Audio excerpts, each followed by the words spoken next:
Welcome back. Again, we've had more podcasts than hot dinners at this stage. Yeah, we are. We're on a roll. How are you? All good, I think. Slowly coming back down to earth after a whole load of training and feeling like a normal human being again. Competition is looming. 2 weeks, yeah. Looking forward to it. How are you? Good. Same thing. Not training as hard as you, but have been training. Yeah, that's a positive in itself, isn't it? Yeah, it's good. Managing the eye. A few new health routines in place. Everything's good, man. Less fat, fitter. Yeah. Not stronger yet. Yeah. But that will come. Even if you were more fat, like it's body positive era, so I wouldn't judge you for it. Well, not anymore because apparently you can take an injection and Oh wait, actually you can take a drug. I actually forget about that. As Finn said on his pod, fuck all those mental gymnastics. Now I can do actual gymnastics. One of the funniest clips I've seen on a pod in ages. Yeah. Great. So I actually pay for their for their Patreon, so I get the same episode that you would hear on a Thursday, just on a Monday as well. And it's absolutely worth every penny of the £3 that I pay for it. Them two are brilliant.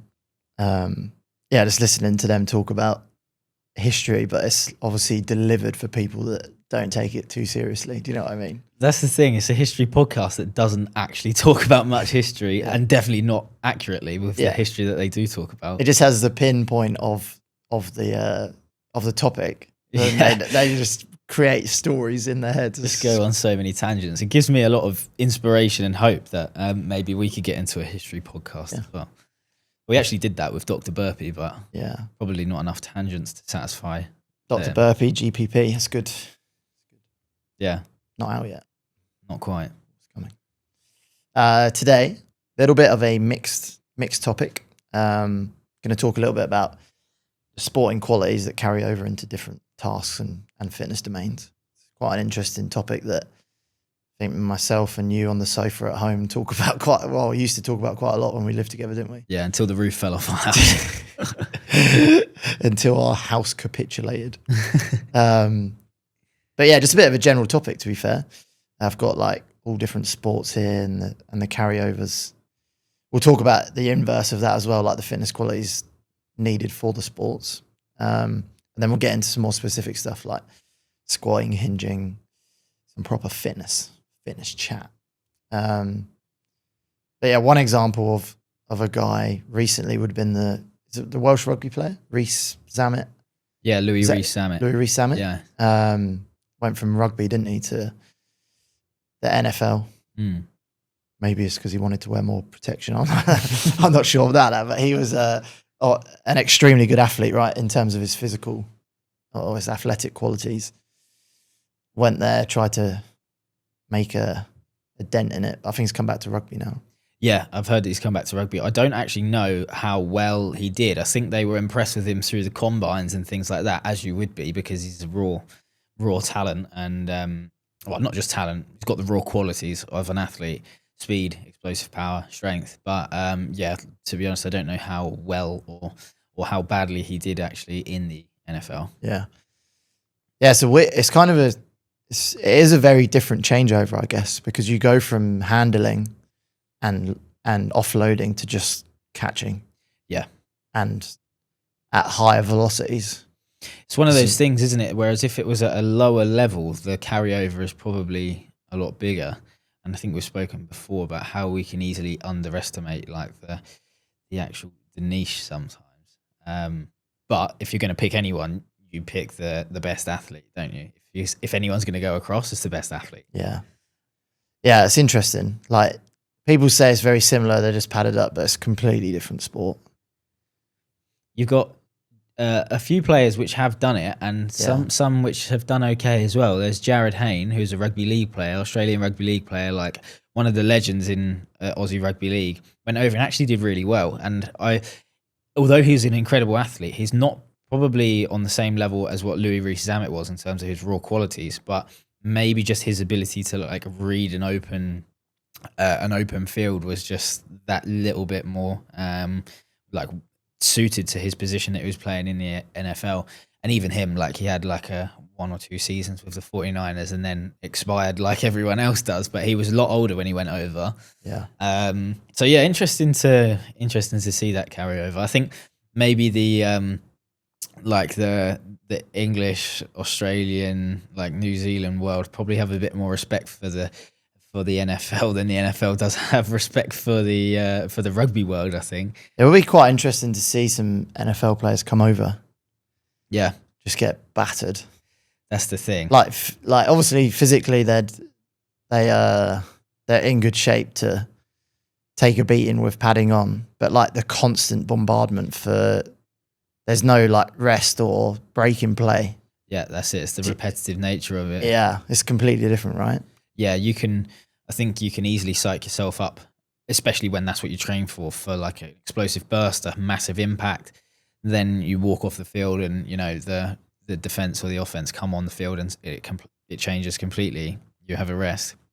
But yeah, it's like that repetitive nature of it. It's like going to war a bit more. I'm obviously biased, but that's the sensation that it gives, both playing and watching it, I think, to be honest. Yeah.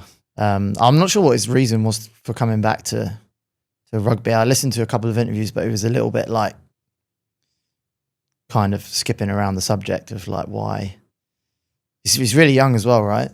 Yeah. Just like in his mind, is he like thinking he's wasting his career not having exposure to game time? Don't really know. Yeah, it's or he just got bored waiting for the play to start and thought, "Fuck, I'm going back to England and play a proper." No, I'm joking. It's like any probably like high level celebrity. Like your mindset must change so much because you think about how your mindset changes from when you're playing like like rugby or a sport as a teenager versus your early 20s versus your mid 20s versus that's just like that evolution is on steroids because of, you know, fame, money, like potentially ego, like legitimate ability as well, opening doors for you. So just so many potential spanners that could get thrown in the works. Yeah. It's interesting. He's gonna, I don't know do you know who he's signed for since he's come back? No, a Premiership team though. I think it's a Prem team. Yeah. Yeah. It's good. Like people always, I mean, if I was him, I would have done the same thing. Like you don't know until you try. Yeah. A lot of rugby players go like, Farrell, he moved, didn't he? He went to France to play. Yeah. Come back after like one season. And people were like battering him for leaving, weren't they? It's like, you're only going to live once, and if you have an opportunity, just go and take it.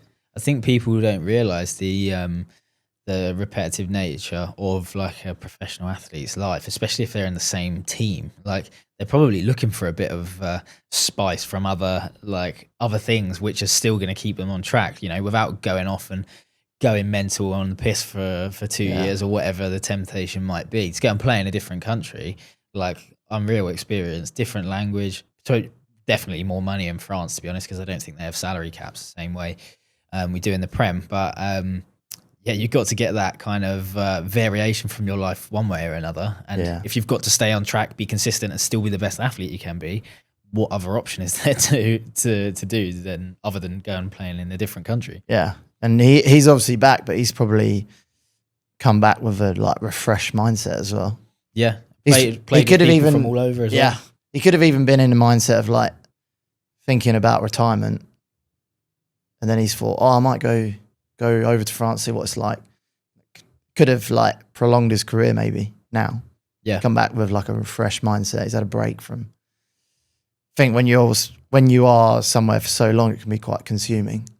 Yeah, I don't know how many years he was there for. He was there for a long time, wasn't he? Yeah, I think he went up through the academy there. I don't know if he had like a testimonial or stuff there as well.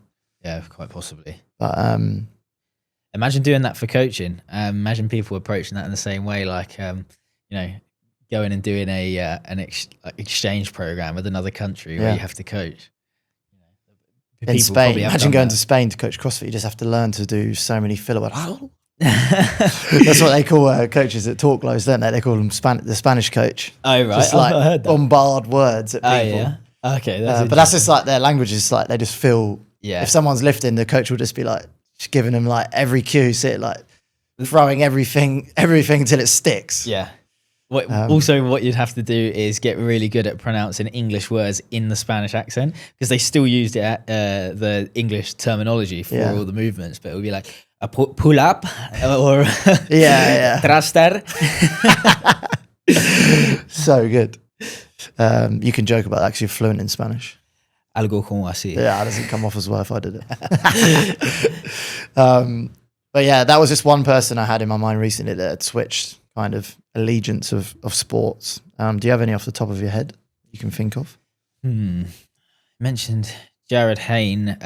He also went from rugby league to rugby sevens as well. Quay Cooper, another rugby union player, he did that to rugby sevens. There's a Usain Bolt. Yeah, Usain Bolt. Sprinting to illustrious career. Yeah, played one game in the A League and called it quits. I think it was can't remember now. Something Coast Mariners, East Coast. I don't know. I can't remember. I remember watching it. It was hilarious. That and Soccer Aid is his football career. 99 pace on FIFA. Yeah. No, Carlin Isles is a rugby sevens player for USA. He was previously a American football player. Whether he played in the NFL or college level, I'm not sure. But sevens is kind of somewhat reduced when it comes to like the skill and reading the game. Like there is definitely still elements of that, but you can afford to be a bit more raw on some of the skills if you are as fast as what he was. It's definitely not to say that like all players could do that, because they would get so exposed and it would be quite embarrassing. But like you've got to understand how fast that guy is. So yeah, he came from gridiron. And off the top of my head, I can't really think of any others. Yeah, I think there's on the topic of like the sporting qualities that carry over. I think a lot of footballers are like into golf. Oh yeah, and a lot of like technically gifted footballers become really good at golf as well. And whether that's to do with like hand-eye coordination or like the ability to move their body in space well under constraint, or like look at Bale, for example. He's like unbelievable at set pieces in football, and he's like played in like a PGA Pro or whatever it's called, just like a high level golf tournament. Yeah. And he's got the same like that same like technical ability. Maybe just knows how to strike a like spherical object really well. That's something which you can't underestimate either, because if you've ever asked someone who is a good footballer to try and kick a rugby ball, like you can almost guarantee that it will curl off to the side and go nowhere near like it's supposed to go. Maybe it's something to do with how you strike a spherical object. Yes, crazy. I'm trying to think what other examples I've got of people in sports. I heard Daniel Cormier, the UFC old heavyweight champion, he was like talking about a guy that he came up against in the Olympics. I think he lost to him in the semi-finals in like real wrestling. Right. And he was like, if he had chosen to fight in his career, he would have like, DC was like, I would have never have won a belt like in the UFC, because he's like, his grappling was just ridiculous. And I think people have brought that guy in to train for like big UFC fights as like their training partner. Yeah. And he's just like beasting like all of them. Yeah. Yeah. It's just funny. It's like, obviously the striking element would be in there, but he was just like, yeah. But you look at like the Islam Makhachev, he's like, his striking's all right, but he just wrestles and it's game over straight away. Yeah. No, interesting. One thing that springs to mind with the inverse of what we're talking about is people that think because they have been an accomplished athlete in one thing that they can automatically do the same for something else. And you know, Bolt is a good example. Bolt of that. is a good example. And likewise, James Haskell, when he retired from rugby, thought he was going to be an MMA fighter, and was just like absolutely like battering himself and realizing that he wasn't getting very far. Almost quite sad to watch, really, because like, you know, a really accomplished athlete has achieved a lot, feeling as though they need to chase a dragon so hard in something else. Like maybe just have the respect for that for that thing and Yeah. step away. Yeah, we see a lot of people stepping in the boxing ring now, don't we, after their careers are Yeah, that's true. kind of done. Don't know what they're chasing there, but YouTubers especially. yeah. Eddie Hall's a good one. Yeah. Strongman into a MMA fight against the twins? Two small twins. Oh, right. I don't know if you've seen it. It's no. hilarious. It was like a 2v1 match. Yeah. And he just absolutely poleaxed one of them. And then the other one was just running around away from him the whole time. Have I missed that? But yeah, it's great. If you haven't seen it, definitely get that on YouTube today. Yeah, what about the inverse of like the qualities that people have that kind of dictate the sport they go into? Yeah, I mean, the inverse. Say if you're like at school and you're deciding what sport you want to do you decide what sport you want to do, or does your body decide? Yeah, absolutely. Obviously, you're somewhat constrained to your body composition and your position that you're like going to play. Yeah, you know what I mean? Yeah, for sure. Your body composition, your physical attributes end up dictating that for you. And as much as a lot of players might want to play like the glory positions, whether that's up front in football or like whether that's a fly half, scrum half in rugby. If you're 120 kg and you can bench 150 for 5 reps or whatever, it's probably not going to be your forte, is it? Yeah, I mean, if you're a girl and you're 6'5", you're going to get her up for corners, aren't you? Do you know what I mean? Yeah. Like if you look at like a sport like netball, it's like, is your height going to play a big factor in where you are on the pitch? Probably. Yeah. Pitch, is it called pitch? Grid? Court, maybe? Court. Yeah. Probably. Like you want to be in and around the net, Yeah. actually. Yeah, in football, I mean, it's always the same. When you look at the pitch, it's like fullbacks, a little bit smaller, 2 massive lumps in the middle. And then you got normally a big lump in the middle that can actually move and is technically gifted, surrounded by some midgets in the middle. Wingers, probably, you always have a mix, like one tall gangly lad, one smaller lad that's a bit nippy, and then a brute striker and a smaller one. Yeah. The Heskey and Owen style. If we're talking like generic. Yeah. Back in the old days when football was good, it's changed a little bit now. Everyone's trying to play like Man City at grassroots level.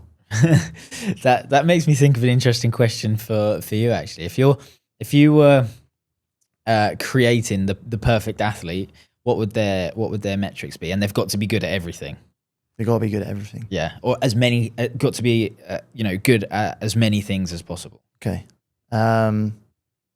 Are we talking about in the fitness sense or like a sporting sense? That's the thing. In my mind, I've got 2 avatars here, because if you're talking more towards fitness, you're potentially looking at like shorter levers and stuff like this. And I think if we'll do both. If they're fitness, they have to be below 6 foot. Yeah. Stocky, so they're strong. Yeah.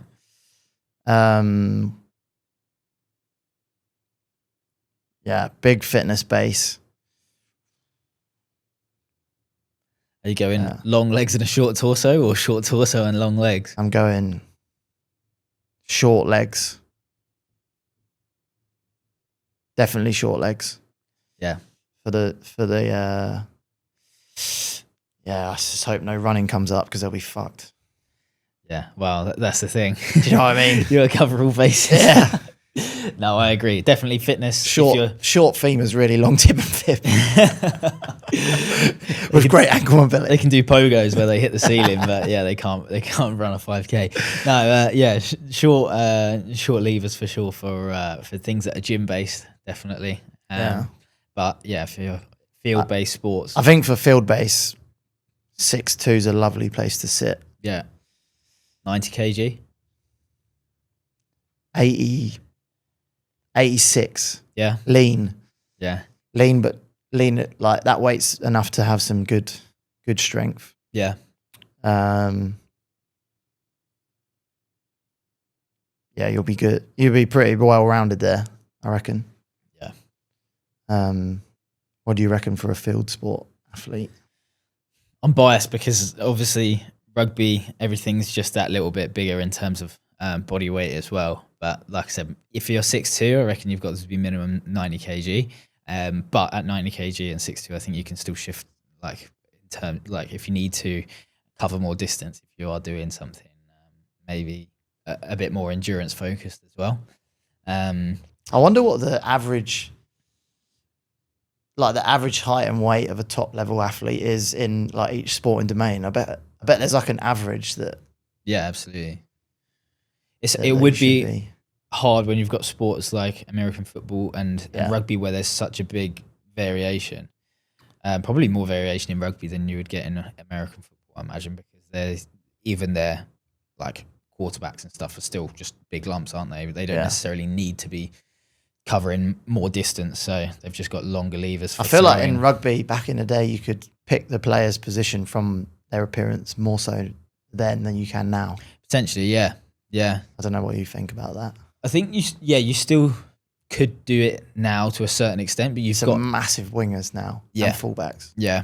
So that side of the game has changed a little bit because like there's a lot of people that can actually be evasive and seriously strong and powerful as well, and that becomes quite valuable. But then when you've got like scrum halves, traditionally like the smallest guy on the pitch, they may well be smaller, but not necessarily the smallest now. And the angriest. Yeah, that's right. Those things normally go hand in hand. It's a short man syndrome. But no offense meant to any short people, just a true fact. Yeah. But like the conditioning side of things, and like, I mean, total body conditioning, strength in that included, and people carrying more muscle mass a lot of the time. Scrum halves, what were previously the smallest guys, are actually in like the best shape to look at if you were to think, oh yeah, that's an athlete, because they have to be so well conditioned across the board and also durable to deal with things. Yeah, it's interesting, isn't it? Yeah, let us know in the comments your perfect makeup, your avatar for a perfect athlete, gym based and field based. If you want to say Lewis McDonald or Aaron Forrest, we'll make you a lifetime VIP member. Yeah, you can have a free something from us. Some merchandise when we make it. Yeah. Talking a little bit more about, well, we can go through limb lengths and stuff like that a little bit as well, but if we dived into like the topic of squatting and hinging for different outcomes in sports, it will lead us quite nicely into that. So could you, like the two main ones we could use are like weightlifting and powerlifting, the difference between that. Talk about the weightlifting position for a back squat. Traditionally, you're looking at a high bar back squat. Essentially, what it says on the tin, bar is slightly higher on the body, allows more. Not right on your neck, though. Yeah, that's it. Yeah, it should be still behind your head, not on it.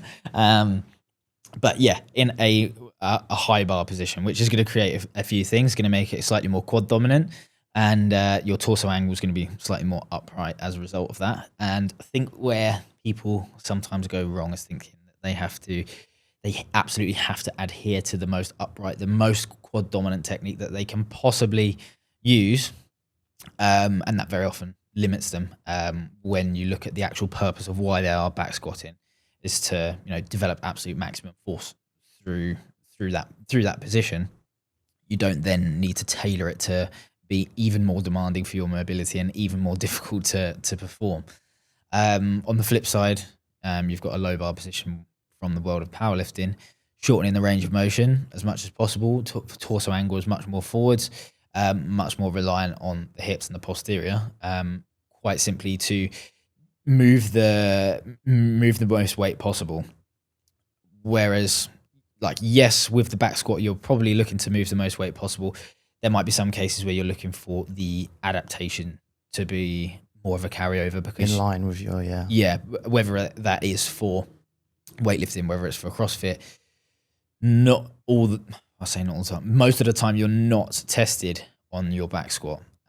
So sometimes that training stimulus, that adaptation, can become the priority. Yeah, I think if we're talking about just weightlifting, as in like Olympic weightlifting, the back squat is going to be used, the high bar back squat is going to be used as a strength accessory for that sport, right? So like, if you're just purely weightlifting as your sport, looking at that like exaggerated thoracic extension, you can have a bit of like anterior pelvic tilt there as well. They're going to try and replicate what they need in that sport as much as they can. Whereas like if you look at it in a CrossFit context, you're going to want to have, like you said, they want to try and mimic the position they're going to be in, but also if they're chasing like a maximal strength adaptation, like maybe not looking up at the ceiling trying to extend your spine is going to be like, it's not imperative, is it, for that person? Yeah, that's right. Yeah, you've articulated it much better than what I was getting at. But yeah, essentially, what is going to be better for you, even if you are using a high bar back squat? Is it going to be maximum strength development? Are you going to get more out of that than you're going to get out of chasing the optimum high bar technique? Probably, in my opinion, if you are still somewhat close to that high bar position. But yeah, that's absolutely spot on, I think. Yeah. We saw this year at the games, they had was it a 1RM back squat or? Yeah, I think it was. One? Can't remember now. Like I should remember so We bad. should know that. Maybe we'll Google it. But anyway, there was a back squat, like rep max of some description. And we saw the Scottish girl, Jennifer Muir. Yeah. She has a powerlifting background, right? So very wide, well, wider than normal stance, low bar position. Obviously, the goal of that is to lift the maximum weight possible. Now, for her to practice that, there will be some carryover that position to her like maximal strength that she can pick from in submaximal loading with weightlifting and stuff. But for her to have that ability and that skill trained of the low bar position, I don't know if she won the event or came very close to winning that event. I know she did very well in that event. She's probably in the top 3. But it shows that like in that sport, having a bit of a diverse ability to squat in different ways is very, very beneficial. Yeah. And it's probably not something that people would have given much thought to before. It's like until you are tested on it. It's like the Olympic weightlifting side of CrossFit is so prominent, you would probably just lean into high bar back squats, pardon the pun, lean into or some angle. But you would lean into that thinking that if on the small chance that I get tested on max weight is still going to be pretty good. But then at that very top level, having that experience is what made the difference potentially, you know, knowing how to deal with absolute maximum load and changing your squat technique to complement that. You know, those are the 1% differences where training age, training history, and also, training history really complements your actual top end performance and being able to switch between the two techniques. So it's interesting. Yeah, I think Morton's won the men's event. But as we earlier discussed, our length and size of athlete, he fits nicely into that bill, doesn't he? Yeah. Not sure what his 5K time is like, but doesn't have far to travel with a bar, which is very nice. Yeah, and again, like he was even able to keep super uprights also with that, wasn't he? Fuck, he was like bolt upright. It's actually really impressive to watch. Yeah, him in that event. Yeah, I think he made a massive jump as well. Ridiculous! Like his strength and reserve. I think the commentator was like, "Yeah, that's another PB." Like every time he went up to the bar, I was like, "This guy's squatted more than that on his own in his garage." Yeah, 1,000,000%. And that was like halfway through the competition as well, I think. And it's fucking ridiculous. Yeah, just the ability to express that much like strength at like in those conditions is, I think people underestimate how good of an athlete at the top level they are.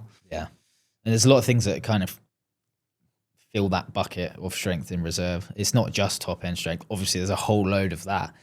But it's also like your overall durability, your conditioning to be able to do that under fatigue as well. Even like your mindset. Yeah, it's like we spoke about that, didn't we, in a previous pod? But I actually have a little note on that today. I was having a conversation with a girl yesterday who plays rugby for someone in New Zealand. I actually don't know the name of the team, but they're here training at the minute in their off season. And there was another girl, and I was just chatting to her about her. She's been like a good laugh in and around the gym to have she's basically like me, but as a girl. She's like got the driest sense of humor, like really sarcastic. And I was like, oh, where is she? And she's like, oh, she's gone home or whatever. And I was like, how long have you two played rugby together for? And she was like, this is like our first year in the same team, but second year she'd known her. And I was like, oh, what did she do before? She was like, oh, she played football. She's like a bit of a bigger build, and she's like been putting some weight on, I think, to play rugby as well. But she's like, her mindset is like, she's like so aggressive within her mindset. Yeah. And then I was like, that's probably good knowing the realm that you're in now. And she's like, yeah, her mindset is like that rugby mindset of like, just pick the ball up and just get into people like straight away. This is quite a nice little tangent on how your mindset can dictate where you want to go with your sport. Yeah. She probably thought that she couldn't do any of that in today's game. You can't do that in football, can you? Yeah. No, that's it's interesting, and maybe that's something that contributes to your sport or your position being chosen is just the way you carry yourself when you are performing a sport or something physical. Yeah. To be fair, like I had actually experienced that like through youth rugby and stuff. You get people which were maybe not the biggest. You wouldn't necessarily think that they were playing in the position that they were, but because of the way they would just be one-dimensional and attack everything that came into their realm, they would end up playing a position which you would never expect. And that does get ironed out when you get to senior level. But if you really want to, you could maybe push your body composition in the right direction to be able to get yourself to that same position. Yeah, 100%. That the mindset thing is actually really interesting. When I think back now, just to like growing up through football and at like the lower levels, like you said, at the top level, everyone's a professional and like they play their position like as it should be played with a good mindset, and they're an athlete doing a professional job. But the lower you get down the level and the leagues, the people's mindset is vastly different in the position that they play in. Mm. You think about football, like footballers rolling around crying. They're normally like wingers or strikers that are not the bigger of the two. Centre halves are normally just like brutes that will head everything and probably start a brawl when they at any opportunity they can. Just look back at like you look at like United's old team, Keane in the middle, bit of a bulldozer. But the wingers, you got like Bex. Like if you see he gets clipped, he's going down, and the rest of the team are coming over to help him. Yeah. But yeah, it's quite interesting that. Yeah. Don't know if it's the same in rugby. I think like your props and that, they're going to be smash into anything, but your wingers probably not going to be as dense in terms of their mentality as that, are they? Yeah, I think it's very individual at the same time. Whether that's because of the level as well, but you definitely see it with like the playmaking positions, like at the top, like the halfbacks are very often like calm, cool, collected.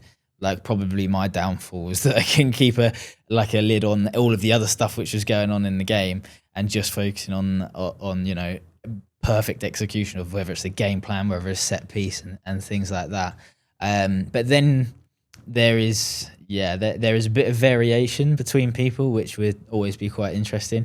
You'd always get like the odd 6'5" number 8 who weighs like 115 kg. You could absolutely just march through people, but it'd also be like the most well-spoken guy who would always be like, yes sir, sorry sir, like it would just be completely obedient to any instruction whatsoever. That's actually a really good point on people that have that like switch. I've had the same in football. Like some people, like the nicest people off the pitch, and as soon as they cross that line, they're just an absolute monster. Like in a competitive setting, which is like a great thing to have. But then in the change room, they'll just sit there in silence and like You're like, you all right, mate? Fucking hell. It's like, yeah, it's actually really interesting now thinking about that and just thinking back to like people I've had in previous teams. Yeah. Do you miss the competitive side of football? Because I definitely do with rugby. Yeah. Although I get a taste of competing in CrossFit, you get a taste of the preparation, the training, going hard, working hard for a result. But that one-to-one like competitive thing where it's like me or you and you're going up against someone. Didn't realize how much I missed it until like a little way. That's a little bit more time spent away from the game. And I was like, yeah, I think why every seventh comp or any opportunity when someone's like, "Oh, do you want to play for us?" So yes. Yeah, I mean we were playing football, weren't we, on Friday nights? Yeah, for a while, and I'm thinking about starting again, maybe on a Thursday. There's a few expats here that want to play, but even with that, you're like, the ball's coming to you 50-50 and like, I'm not losing. Yeah. I will still shoulder barge if you're 20 kilos less than me. Yeah, if you're an Indonesian cigarette machine, be a cloud of dust that comes out of you after this challenge. You need a brush and dustpan to sweep them off the floor. That was good, wasn't it, to have some competitive edge back there? Yeah, they just played so late at night. That was the trouble. 10 p.m. and can't deal with that. Yeah, fucking weird. Supposed to be up early in the morning. But yeah, anyway. that was good. I definitely do miss that. Yeah. I mean, after I finished playing football, I went into a little bit of like Brazilian jiu-jitsu, which was really fun for nearly 2 years. It was good. Very different. Like you can still be very aggressive, but in a controlled manner, because it's obviously very like skill related. And they're like morals and ethics of like how you should treat other people and stuff like that. It's actually probably really good for people that come from like football or rugby that are like head cases. Can probably be very calming for them, and they learn to use their strength and skill in a controlled manner. I think that switch between, like you said before, there's almost two perspectives. There's like the one where you go from, you know, well-spoken, well-mannered person to complete like competitive asshole in some situations, but there's also between like aggressive competitiveness, but also like calm approach to execution of skills and stuff. And that's always something that I've found really interesting with sports and fighters, especially watching them, thinking like they're having to act with absolute aggression when they do something, but their selection and like how they implement that aggressive skill has to be so well calculated. It takes such a balance of personas within your own mind. They at the old dojo that I was training at, they used to do. Is it really called a dojo? Yeah. They that's just funny. One of my mates was calling gojos. Gojos. Yeah, when we were training, there at the place I was training, the schedule, the class format was like normal classes, and then like every either 2 days or 3 days a week, they would have like a competition class at the end of the day. So it would be like the last class of the day, and like you said, like in the normal, you do like skills and transitions and stuff like that, and whatever you're working on that week, and then you'd have like some sparring rounds within that. But like the black belts, the brown belts, the purple belts, they would have like the control and the intent behind what they're doing, and like obviously like practicing, and so would like, but the white belts are like figuring stuff out, and they're obviously like tense and whatever. But then you go into like the competition rounds, and like the white belts, the blue belts, and the purples, you would see like a distinct change in like their erraticness, or like when they're like going within the competition rounds, but the top level people would just be moving still calmly, but everything they would do would just be like a couple of seconds quicker. Yeah. Do you know what I mean? Like they still have that like calm mindset, but what they do with the skills they know and the patterns would be so much more like forceful and effective, and you just be like pulled around like a puppet. Yeah. But yeah, it's like really, really good to see them. So instead of doing like in the normal sparring, an example would be like if they'd been learning like a trip, or sometimes they do like some judo kind of stuff from standing. They'd like practice it like on you in the normal sparring. As soon as there's a competition, before you got a chance to do anything, you're on your ass. Yeah. Do you know what I mean? Because the intent behind what they're doing is just like, okay, it's competition now, bang. Yeah. So it was really interesting to see and feel. Yeah, I mean, you kind of see it across like everything you do. Like everyone always talks about like how skill and technique is going to trump, just raw or brute force a lot of the time. But like, it's funny how we're reminded of it in like every possible scenario. Like in football, if someone's really skillful, it's going to look like they've got loads more time on the ball than they actually do. Same with rugby. Like if you look at motorsport, someone on a motorbike, if they're like doing X, Y, and Z, they're going to make it look easy because they just know how to place their body weight. They know how to, how to perform the skill so much better. They're not fighting with it, but exactly the same by the sound of it for jiu-jitsu as well. Something I need to have a go at. Yeah, it's good. We used to do a bit of grappling training for rugby, and I absolutely loved it. Yeah. But yeah, like never anything serious. So I need to at some stage in my life do that. Yeah, 100%. I think it's definitely good. It's obviously more like available now for younger generations. Yeah. That's going to be like my next question for you. Growing up, is there any sports that you wish were more like apparent, that are apparent now? I know there's like kids now go to a lot of like various different clubs, don't they? When we was growing up, it was either you did football or rugby. Yeah. That was it. Yeah. Honestly, like rugby wasn't even particularly available to me until I think it was until it like popped up at school when I like moved location. So I wasn't even playing rugby from the get go in terms of like when I started playing sport. It was just football, and every person in my family that played a sport, it was football. So there was even that side of it, which I think, or maybe I could have been better if I started earlier. But yeah, so probably some form of martial arts, but like an interesting martial art, like maybe Muay Thai or Jiu-Jitsu.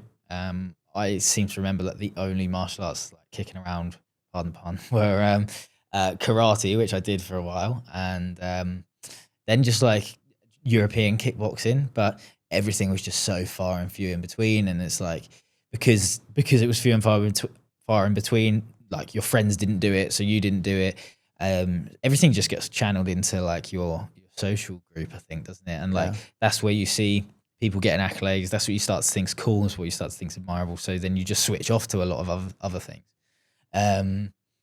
Maybe like actual weightlifting would have been. Yeah, that was going to be my next thing. I was like, surprised you haven't said gymnastics and weightlifting. Yeah, but then you might have never have been like, you would have never have played rugby, or yeah. Do you know what I mean? Very true. Yeah, I very much found weightlifting through, like, obviously I knew what it was just from seeing it on the TV, the Commonwealth Games and stuff.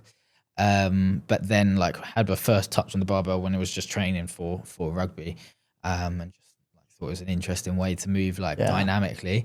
And then started getting into CrossFit, into weightlifting. But if there was actually a weightlifting club kicking around, like that would have been pretty cool. Yeah, I mean, there probably was, weren't there, when we were younger? We just didn't like have the awareness or know about it. I think my first kind of insight into that was my dad played American football, so then I followed like Chicago Bears. That was his team, or is his team, sorry. And saw them like butchering weightlifting, because like in America, some of the football teams, they'll get them doing like power cleans, and they're just starfishing ridiculous weights. Yeah, no hook which grip. is which I mean, no they're still expressing power. Yeah, do you know what I mean?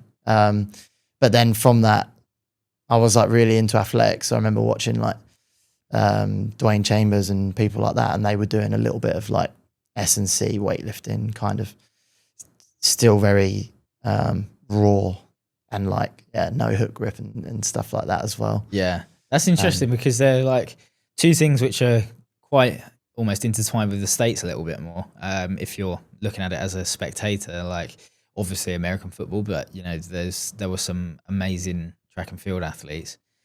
from the States. And if that's what you're looking into, the States are very well, in my opinion, have always been a bit ahead of the curve in terms of strength and conditioning. Whether it's perfectly executed or not, I think people were probably leaning into that stuff more so, like maybe when we were growing up, especially. So yeah, maybe those things from your perspective being slightly more unconventional maybe opened you up to those. To the world of S&C a little bit more. Yeah, I think so. Just like seeing that stuff was cool. Not having any idea of how to do it. Yeah. Cool.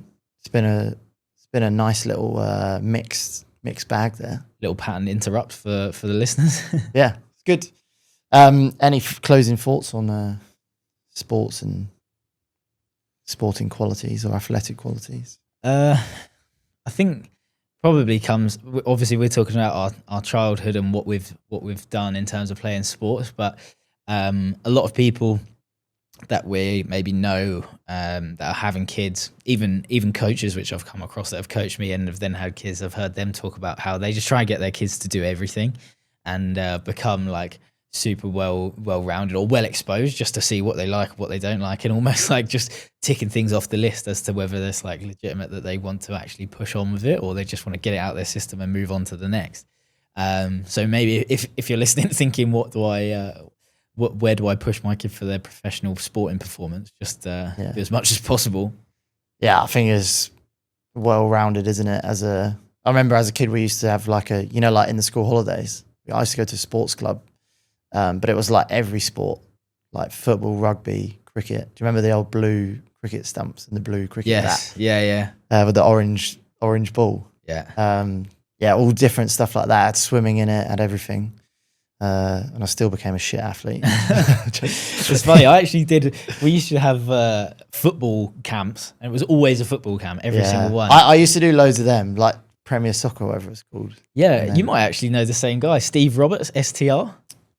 I don't know, maybe. It's quite funny. He was working for Ipswich Town, then became a provider himself, went independent, and then became a YouTuber for like football freestyle.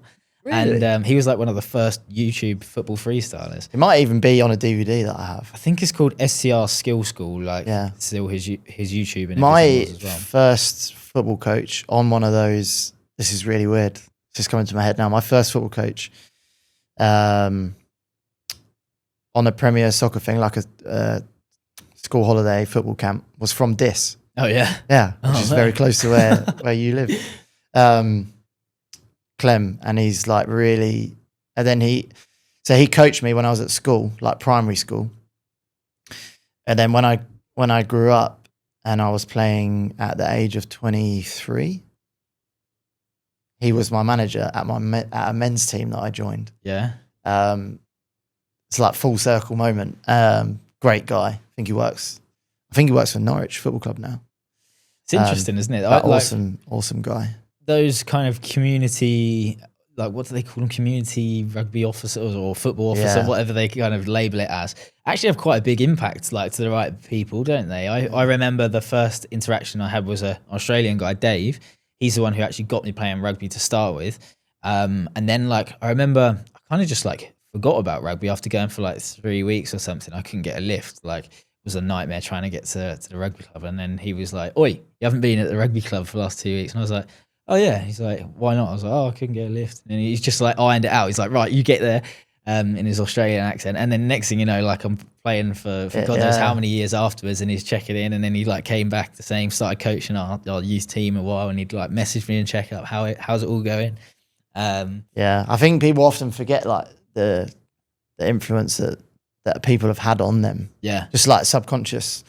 Like that guy that I was telling you about, he was a GB athlete as well, like at a younger age, 100 meter hurdles.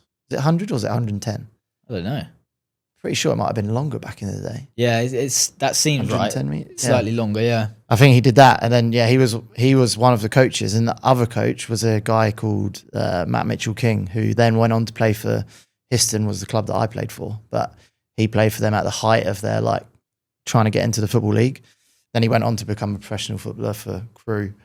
But just the way that he like handled himself and the way he played on the pitch was like very calm, and just the way that them two coached us, like when we were younger, like they took no shit from the people that would like piss around and stuff. Yeah. And then it just showed that both of them like actually expressed their athletic qualities at a high level as well. Something that I haven't really thought about till we had this conversation, but they both had a really big like impact on me. Yeah, I think as a kid, you just like, I don't know, if you just naturally look up to people that are if you're that way inclined anyway, you just like automatically do as you're told, or you'll automatically, do something to please them maybe. Like, and they're creating that environment.